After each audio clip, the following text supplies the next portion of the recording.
C'est dimanche. Il fait beau. Je suis en vélo avec mon fils et on va au marché acheter du poulet pour le repas du midi. Mon fils a 3 ans et demi. Il commente tout ce qu'il voit. Maman regarde, il y a la police. Maman regarde, il y a les pompiers. Maman regarde. Et puis d'un coup, il me dit « Maman, je me sens triste. » Je me sens triste. C'est la première fois qu'il m'exprime un truc comme ça. Et ça me fait flipper. Alors je freine, je m'arrête sur le bas-côté de la route, je le regarde attentivement parce que je sais ce que je cherche. Je traque dans son regard cette ombre, cette malédiction qu'on semble se transmettre de génération en génération. Cette folie qui a décimé une bonne partie de ma famille. Je l'imagine comme un cavalier noir qui frappe notre généalogie et emporte tout sur son passage. Il me fait infiniment peur. Si ça se trouve, il est en train de s'en prendre à mon fils. Alors je le fais répéter. Ça sent les frites. Maman, ça sent les frites. Oui, bien sûr, ça sent les frites. On est passé dans la rue des restaurants et ça sent les frites, tout simplement. Ce cavalier noir a coupé les têtes de mon grand-père, de ma grand-mère et a presque failli avoir celle de ma mère. Est-ce que je suis la prochaine sur sa liste ?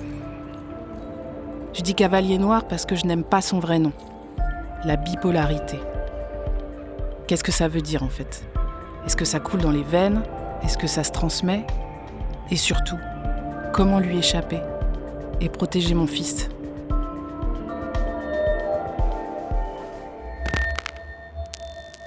Sur le fil, une série documentaire de Laetitia Druard, réalisée par Arnaud Forest. Premier épisode, les liens du sang.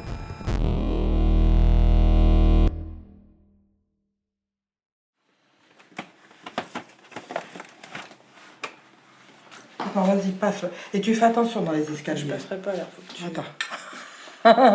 C'est comme entre ton lavabo et ta douche, il faut pas être gros. Hein. Ouais, c'est ce que c'est, je me dis. Je suis avec ma mère dans le sous-sol de sa maison. Tu vois, ça, c'était tous mes produits que j'avais là-dedans. Puis tu vois, mes produits, maintenant, ils se réunissent là. Donc j'en ai beaucoup moins, j'en ai vendu. Ah ben c'est bien ça. Ouais. Non, là, il n'y a plus rien. Tout autour de nous sont entassées les affaires de mes grands-parents. Ça, c'est là, son armoire de chambre. Puis il n'y a pas tout, là. Ouf. Juste après la mort de sa mère, il y a 3 ans, elle a fait 800 bornes aller-retour en 2 jours pour tout ramener chez elle. Ah bah, puis c'est son aspirateur, ça aussi. Il est bien parce que moi, il est pourri. Mais moi, je me sers des deux. Parce que Moi, j'aurais tout brûlé. Meubles, cartons, fringues, toute la vie de mes grands-parents repose aujourd'hui juste en dessous de sa chambre et de son salon. Et ensemble, on fait un peu de rangement. Ouais, c'est des bons trucs. Et tous les chemisiers et tout ça là. Bah, les chemisiers, j'en ai vendu. À l'époque, je n'ai pas été à l'enterrement de mes grands-parents. Et il n'y a eu aucun héritage. Je regarde si je peux trouver quelques bibelots et emporter quelques souvenirs avec moi. Ah, tous les vases. Ouais, ah bah oui, il y a des vases. Ça, c'était à moi. Ça, c'est à elle. J'ai vu que t'avais mis le tableau là, des Indiens là. Qu'Alain avait fait ? Oui. Je l'adore, moi. Je sais pas pourquoi. Hein. Bah, parce qu'il a été là partout. Dans toutes les maisons. Peut-être. Sur cette petite toile noire et rectangulaire, des hommes nus dansent autour d'un grand feu. Ce dessin, je l'ai connu dans toutes les maisons que mes grands-parents ont habitées. Quand je le regarde, j'ai des frissons.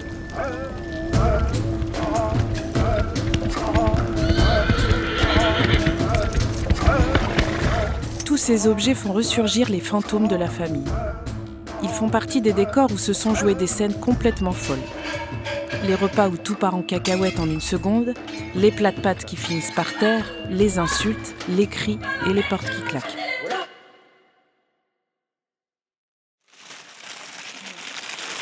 Tu vois, tout ça, c'était ses chemises de nuit. Et ça, c'est pareil, je garde ça. Mais... À part en faire des chiffons, qu'est-ce que tu veux? Bah, tu te donnes à Emmaüs. Ouais. Allez, viens, on prend un café, ma chérie. Allez. Je ne me souviens plus très bien de ce qui déclenchait ces crises, ni pourquoi rien ne se passait jamais comme prévu. Allô? Ma petite sœur a 15 ans de moins que moi. Je me demande quelle image il lui reste de ces moments-là. Je t'appelle pour savoir si t'aurais des souvenirs d'une scène particulière de Papy et Mamie, tu vois, qui pourrait... Ah bah si, la fois où... Donc nous, on était chez mamie avec maman. Et on attendait trop que t'arrives parce qu'on se faisait grave chier. Et t'es arrivée. Je sais pas si tu te rappelles, à l'époque, je faisais la collection des magnettes Hannah Montana. Non, je me souviens pas. Maman, quand elle allait acheter ses cigarettes, tu vois, elle m'en prenait un de temps en temps. Et toi, t'es revenue avec genre... une 50aine de paquets Hannah Montana. Et genre, t'es arrivée, tu m'as mis ça sur la table. Et mamie, elle a genre littéralement pété un boulon. Et elle dit que j'étais trop gâtée.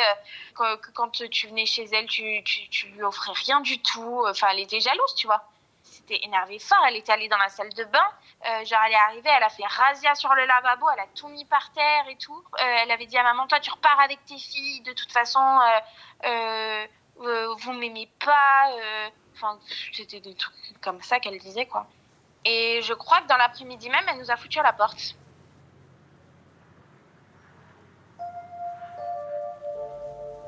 C'est drôle, ça correspond au dernier jour où j'ai vu ma grand-mère.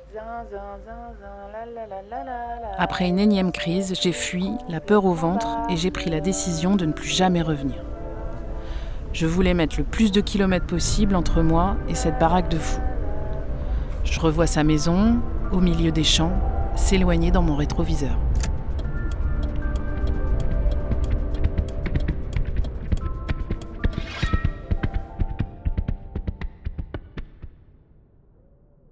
Les crises de ma grand-mère ont bercé toute mon enfance. Aujourd'hui, il faut que je comprenne. C'était quoi son problème exactement ? Moi, je disais folle, zinzin, complètement tarée. La dernière fois que j'y suis allée, ça allait plus du tout. Plus du tout. En fait, elle pensait que ses voisins voulaient l'asphyxier, voulaient l'embêter, et jusqu'à injecter des produits, des odeurs par des ventilations, surtout quand elle était dans la salle de bain. Parce que les produits arrivaient par l'eau. Et en fait, c'est la ventilation, moi je l'ai regardée, il n'y avait rien. Hein. En fait, elle délirait, elle croyait que ça sentait partout, même dans son armoire, ses foulards, son lit sentait le produit. Donc voilà, c'était un délire complet. Et elle voulait même que j'aille voir les voisins.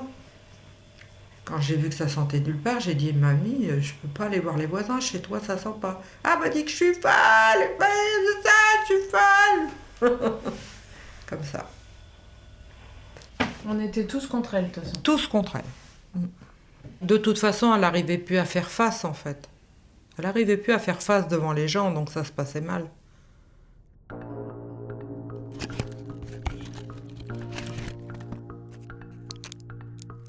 Quand ma mère dit qu'elle ne pouvait plus faire face, c'est un petit peu plus dramatique que ça, puisqu'elle a avalé 27 cachets de Stilnox et 42 d'Imovan. Le premier est un somnifère très puissant, le second, un anxiolytique. C'est comme ça que ma grand-mère a mis fin à ses jours. Elle aura fait 8 tentatives de suicide dans sa vie, chaque fois en avalant des cachets. 8 tentatives de suicide, c'est un vrai bordel. Entre mes 3 et mes 36 ans, ça fait pas mal de Noël foirés, d'allers-retours pour nourrir le chat, de petits déjeuners à l'hôpital et de sacs de larmes. Même si au bout de la 5e, tu commences à être rodé. Et à 84 ans, la 9e tentative fut la bonne. Tu sais, je pense que mamie, le problème, c'est que... En fait, c'est pas de sa faute, quoi. Elle a son père qui a cherché à coucher avec toutes ses sœurs et elle-même. Mamie, en plus, étant la plus vieille, a protégé ses sœurs. Non, mais c'est l'enfer des trucs comme ça. Puis attends, hein, mon grand-père, c'était un mec qui faisait je sais pas combien. Mais elle s'est pas fait... Il n'y a rien eu avec son père. Bah parce que c'était la plus vieille et qu'elle a pu se défendre. Elle aurait dû se faire soigner par rapport à ça déjà. Dès le départ. Dès le départ. Elle savait pas tout ça, elle était ignorante de tout ça. On savait pas tout ça, ce serait maintenant, oui. C'est pour ça qu'elle était malsaine comme ça. Hein. Parce que les hommes, pour elle, c'était des... Ça pouvait être des prédateurs, quoi. Mais ça l'a rendue malheureuse. Moi, je dis que la base, elle part de là. Elle est enterrée où? C'est pas un enterrement, elle a été mise au jardin des souvenirs.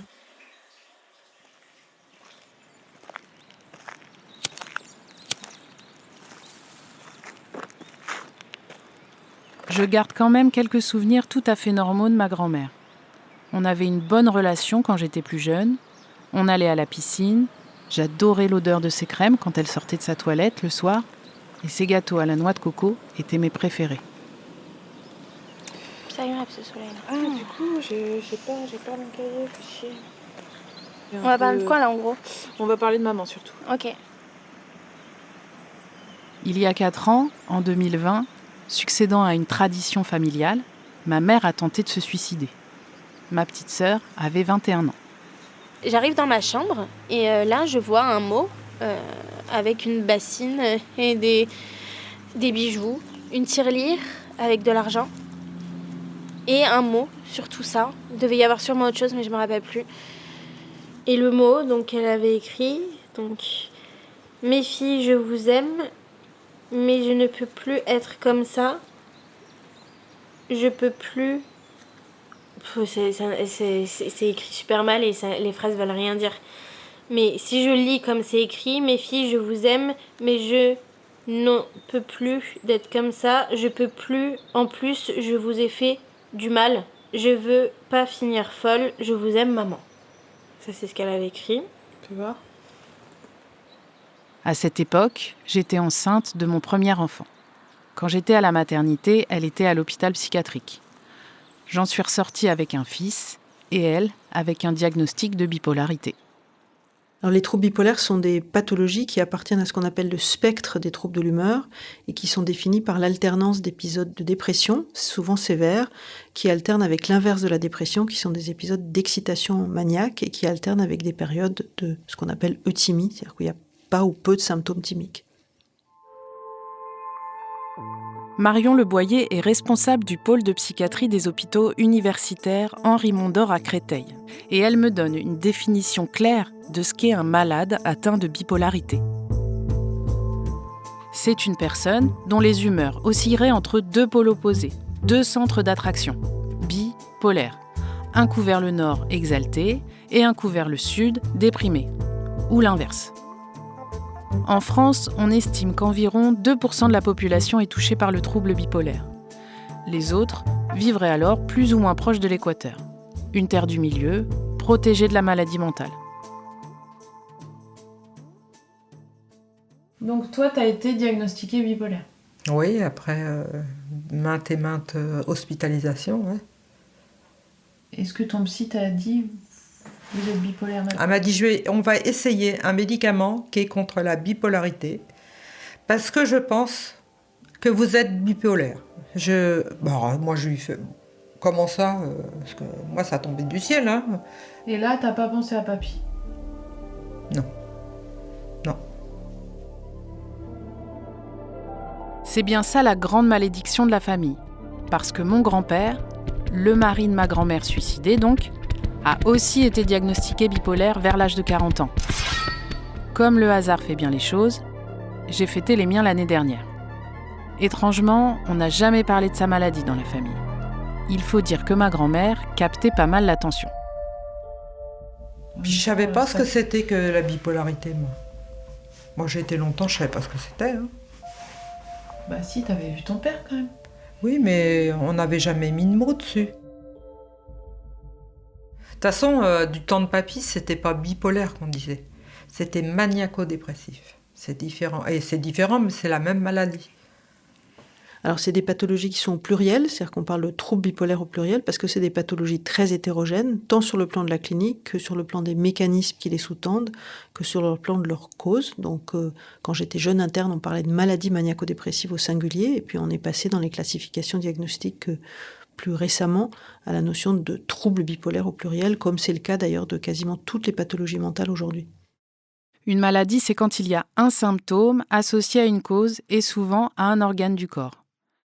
Dire trouble, c'est admettre que la pathologie peut prendre plusieurs formes et être causée par plusieurs facteurs. Donc, quand on dit trouble, ça veut dire que la vie va être compliquée. Mais la maladie de papy et la folie de mamie, comment ça t'inquiétait, toi, sur ton propre état? Tu te disais pas, moi, je vais devenir folle ou bipolaire? Non. Mais après, c'est plutôt mamie, quand j'étais déprimée, qui me disait comme ça, t'es comme ton père. Ça déteignait sur moi. Parce que tu sens qu'inévitablement, tu vas être comme ton père. Son père, mon grand-père, est parti un matin sans faire de bruit. Il avait mis son costume. Non, mais il l'avait préparé, son truc. Il avait mis son costume et ses lunettes de soleil. Et ils l'ont retrouvé sur son lit comme ça. Il a été trouvé sur son lit, habillé de son costume du dimanche. Il s'était peigné et rasé. Sur son ventre, ses mains closes tenaient sa montre. C'est bizarre, hein? J'ai gardé de lui une petite boussole en bois que je traîne toujours avec moi dans la poche avant de mon sac à dos. C'est dingue. Je m'en rends compte seulement maintenant que le seul objet que j'ai gardé de mon grand-père bipolaire est une boussole. Mais lors d'une recherche familiale, quand il y a eu beaucoup d'antécédents suicidaires dans une famille, donc c'est cohérent. Alors, il y a un terrain génétique à l'origine des conduites suicidaires, oui, bien sûr. Le suicide, c'est une maladie à part entière qui est plus fréquente dans le cas des troubles bipolaires. En fait, ce que je n'ose pas demander clairement à Marion Le Boyer, c'est si les suicides sont contagieux. Alors, le problème des maladies mentales, c'est que ce terrain génétique, il est quasiment toujours très complexe, fait de beaucoup de facteurs de vulnérabilité génétique qui, pris isolément, n'ont pas suffisamment de poids pour pouvoir déclencher la maladie, mais qui, ensemble, expliquent ce terrain génétique. Et en particulier dans le trouble bipolaire, on estime que l'héritabilité, elle est voisine de 70%. Donc c'est extrêmement important, mais c'est un terrain génétique qui est très complexe, très hétérogène, très plurifactoriel, et qui explique que c'est pas un gène qui va automatiquement transmettre la maladie. C'est une combinaison d'un certain nombre de facteurs de vulnérabilité génétique. On sait aussi qu'il y a toute une série de facteurs environnementaux, par exemple, qui vont moduler ce risque et qui vont déclencher la maladie. Donc c'est le cas des infections, des stress sévères, de la migration, peut-être de la pollution, peut-être de mauvais styles d'hygiène de vie.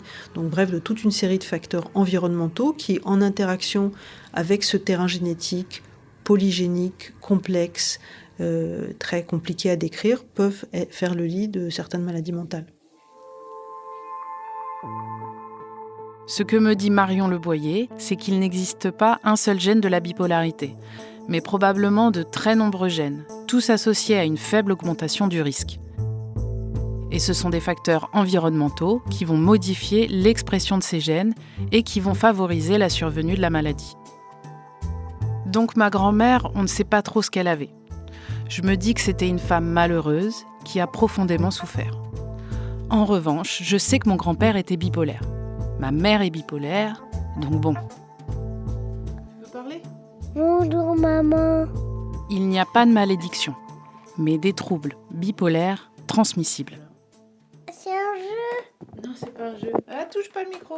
Montre-moi tes dinosaures. Je te montre lui. C'est un tégosaure. Est-ce que c'est des monstres, les dinosaures ? Non, C'est des grosses bêtes quand même. c'était le monstre. Toi. C'est moi le monstre ? Oui. Je suis le dinosaurus bipolairus. Et je vais t'aspirer la tête. Est-ce que tu as peur du monstre ? Non, même pas belle. J'ai peut-être hérité de cette maladie. Mais ce peut-être prend énormément de place dans ma tête. Les médecins parlent d'un terrain favorable. Et c'est vrai que je me sens plus fragile émotionnellement que la moyenne. Sur le fil, moi aussi. Mais pour le moment, je ne suis jamais vraiment tombée. Est-ce que ça va durer ? Est-ce que je peux trouver une parade de défense ? un bouclier assez résistant pour contrer cet ennemi invisible et protéger mon fils. Et si c'était moi qui lui coupais la tête à ce cavalier?